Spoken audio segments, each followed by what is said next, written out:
اعوذ باللہ من الشیطان الرجیم بسم اللہ الرحمن الرحیم۔ نئے سال کی دعا۔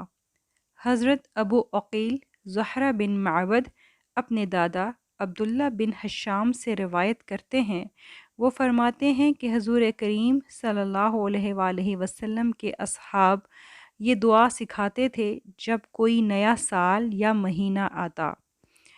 اللہم ادخلہ علینا بالامن والایمان والسلامت والاسلام ورضوان من الرحمن وجوار من الشیطان۔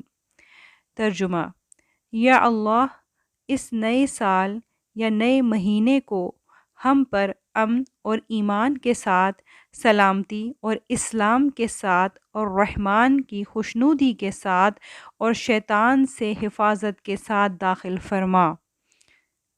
آمین یا رب العالمین۔ جزاکم اللہ خیر۔ السلام علیکم ورحمۃ اللہ وبرکاتہ۔